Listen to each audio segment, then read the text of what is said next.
দুইবারের বিশ্ব champion West Indies আবারও ভারতে বিশ্বকাপ মাতানোর অপেক্ষায়। ব্যাটিং গভীরতার সাথে একাধিক অলরাউন্ডার অপশন ওদের বড় শক্তি। টপ অর্ডারে শাই হোপ আর মিডল অর্ডারে এক্স ফ্যাক্টর হতে পারেন সিমরন হটমায়ার। দল শক্তিশালী হলেও ধারাবাহিকতার অভাব আর ডেথ ওভারে অনিয়ন্ত্রণ বোলিং চিন্তার কারণ হতে পারে উইন্ডিজের।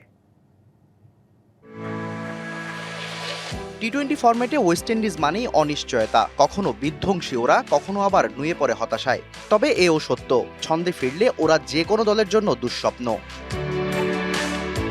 দুইবারের বিশ্ব চ্যাম্পিয়নরা ভারতের মাটিতে আবারও নামছে বিশ্বমঞ্চে। সবশেষ 2016 সালে ওরা হয়েছিল চ্যাম্পিয়ন, সেটা ভারতের মাটিতেই। সেই স্মৃতি অনুপ্রেরণা যোগাতে পারে শাই হোপদের।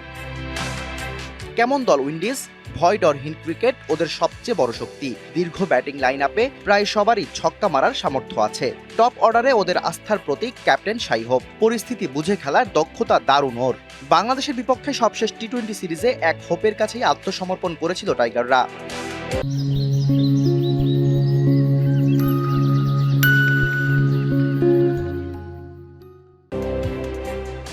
মিডল অর্ডারে ওদের একগাদা hard hitter Rovman Powell, Hetmyer, Rutherford, কেউ কারো থেকে কম নয়।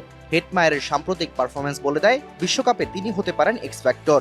সবশেষ 7 টি-20তে 250-র পাশাপাশি 40 ঊর্ধ্ব ইনিংস আছে 3টি।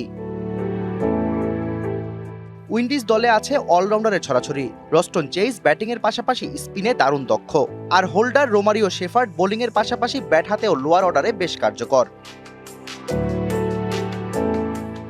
পেস লাইন আপে জেইডেন সিলস ওদের মূল ভরসা। শামার জোসেফও প্রস্তুত গতির ঝড় তুলতে, আর স্পিনের দায়িত্বটা সামলাবেন আকিল হোসেন ও গুদাকেশ মতি। তবে ডেথ ওভারে উইন্ডিজ বোলারদের অনিয়ন্ত্রিত বোলিং হতে পারে দুশ্চিন্তার কারণ। দল শক্তিশালী হলেও ওদের বড় সমস্যা ধারাবাহিকতার অভাব। বড় টার্গেটেও মাঝে মাঝে টপ অর্ডার চাপ সামলাতে পারেন না। তাছাড়া স্পিন বান্ধব উইকেটে ওদের দুর্বলতা স্পষ্ট।